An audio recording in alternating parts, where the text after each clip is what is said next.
Hi friends, welcome back to my channel. I am CA Anita Agarwal. आज हम इस session में आपके साथ डिस्कस करेंगे some important aspects related to GST notices. Video important होने वाली है. आपको मेरे साथ इस सेशन में एंड तक बने रहना है. यदि आपने अभी तक मेरा चैनल सब्सक्राइब नहीं किया है तो subscribe my channel and press the bell icon ताकि आपको इस तरह की वैल्यूएबल इंफॉर्मेशंस की नोटिफिकेशंस मिलती रहे. 31/3/2023 को नोटिफिकेशन नंबर 9 2023 इशू किया गया था और उसमें ऑर्डर पास करने की डेट्स को एक्सटेंड कर दिया गया था. फाइनेंशियल ईयर 17-18 की ऑर्डर पास करने की डेट को एक्सटेंड कर दिया अप टू 31/12/2023. फाइनेंशियल ईयर 18-19 की डेट को एक्सटेंड कर दिया अप टू 31/3/2024 और फाइनेंशियल ईयर 19-20 की ऑर्डर पास करने की डेट को एक्सटेंड किया गया अप टू 30/6/2024. जो भी हमारी ऑर्डर पास करने की डेट होती है उसके 3 महीने पहले तक ही उस फाइनेंशियल ईयर से रिलेटेड जो भी शो कॉज नोटिसेस हैं उसे जीएसटी ऑफिसर्स इशू कर सकते हैं. 30/9/2023 तक फाइनेंशियल ईयर 17-18 से रिलेटेड अनलिमिटेड नंबर्स ऑफ लाखों की संख्या में टैक्स पेयर्स को जीएसटी नोटिसेस इशू किए गए हैं.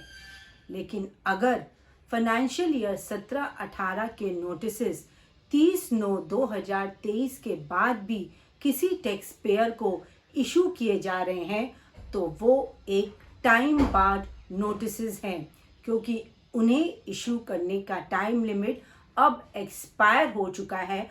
अब इस तरह के नोटिसेस को हम इनवैलिड नोटिस कहते हैं क्योंकि उसका टाइम लिमिट अब एक्सपायर हो चुका है. यूजुअली जब भी टैक्स पेयर्स को नोटिसेस इशू किए जाते हैं as per section 68 of CGST act वो नोटिसेस टैक्स पेयर्स को या तो स्पीड पोस्ट से या कोरियर से या उनके रजिस्टर्ड ईमेल आईडी पे सर्व किए जाते हैं जो कि जीएसटी पोर्टल पर रजिस्टर्ड हैं. यहाँ पर आपको अपने स्पैम फोल्डर्स को भी चेक करते रहना चाहिए या फिर आपके नोटिसेस आपको आपके जीएसटी पोर्टल पे भी इशू हो सकते हैं. यहाँ पर आपको चाहिए कि आप अपने जीएसटी पोर्टल को लॉगिन करें और वहाँ यूज़र सर्विसेज में जाकर view order and notices view additional order and notices पे आपको चेक करते रहना चाहिए कि आप पर कोई भी नोटिसेस या ऑर्डर इशू तो नहीं हुए हैं.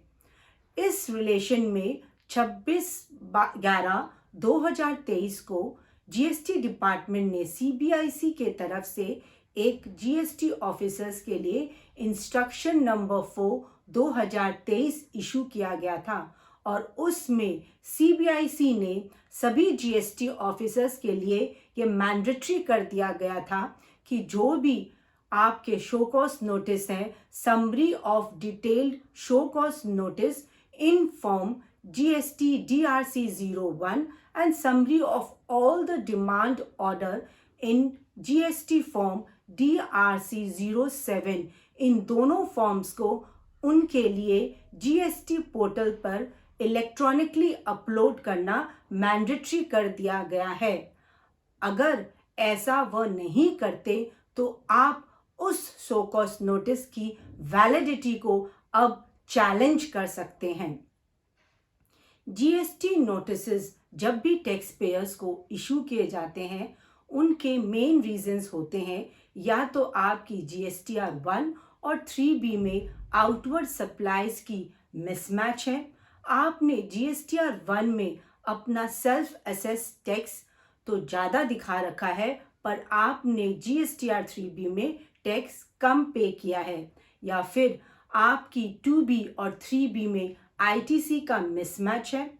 सेक्शन 17(5) जो ब्लॉक क्रेडिट की बात करता है आपने उस इनएलिजिबल आईटीसी को अवेल किया और उसे रिवर्स नहीं किया, या फिर जो भी आपकी इनएलिजिबल आईटीसी, जो भी कॉमन क्रेडिट की आईटीसी एज पर रूल 42 और 43 कॉमन क्रेडिट की आईटीसी आपने उसे रिवर्स नहीं किया, इन सभी केसेस में, या फिर आपने अपनी रिटर्न को टाइमली फाइल नहीं किया, ई वे बिल की या ई इनवॉइसेस की कंप्लाइंसेस को अगर आप सही तरीके से नहीं करते हैं, इन सभी केसेस में आप पर जीएसटी नोटिसेस डिपार्टमेंट की तरफ से इशू किए जाते हैं।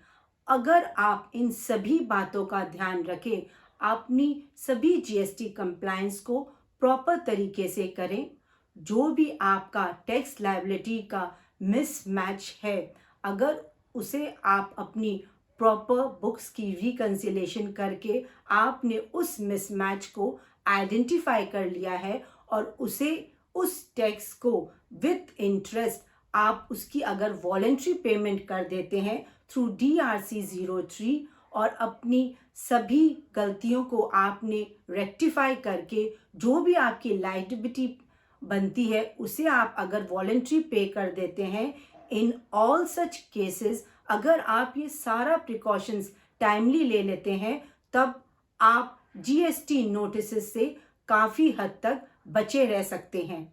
फिर भी अगर आप पर जीएसटी नोटिस सर्व होते हैं तो सबसे पहले आपको ये चेक करना होता है कि वह डॉक्यूमेंट एक स्पीकिंग डॉक्यूमेंट है। स्पीकिंग डॉक्यूमेंट से मेरा मतलब है कि जो भी जीएसटी ऑफिसर्स ने आप पे एलिगेशन या चार्जेस लगाए हैं, उसका उन्होंने प्रॉपर एक्सप्लेनेशन आपको प्रोवाइड किया है along with the sections and provisions of GST act.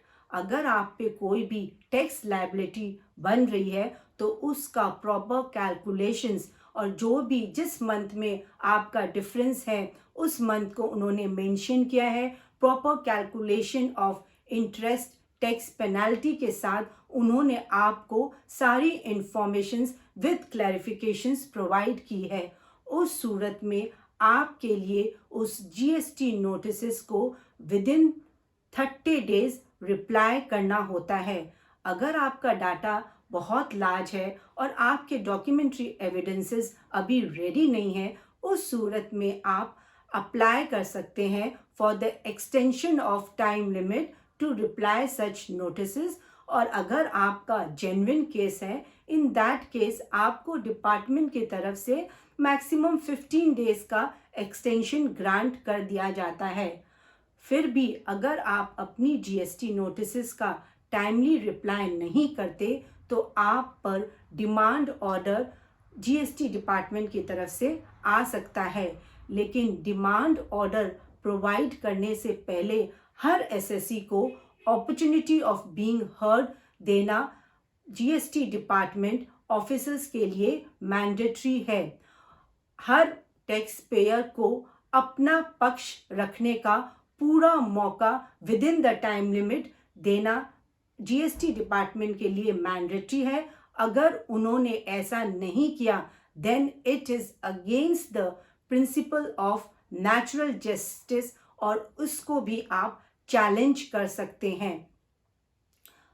तो फ्रेंड्स, आप अगर चाहते हैं कि आप जीएसटी नोटिस से बचे रहें, अननेसेसरी लिटिगेशंस आप पर ना आए, अननेसेसरी आपका टाइम, वैल्यूबल टाइम, रिसोर्सेज और कॉस्ट इन लिटिगेशंस में इन्वॉल्व ना हो, तो आपको एडवांस में ही अपनी सारी जीएसटी कंप्लायंसेस को, अपनी बुक्स को प्रॉपरली कंपाइल करें। इस तरह आप काफ़ी हद तक जीएसटी नोटिसेस और लिटिगेशन से बचे रह सकते हैं। Hope guys this video has added value to you. Like the video and share with your friends and relatives. Thanks for watching. Jai Hind.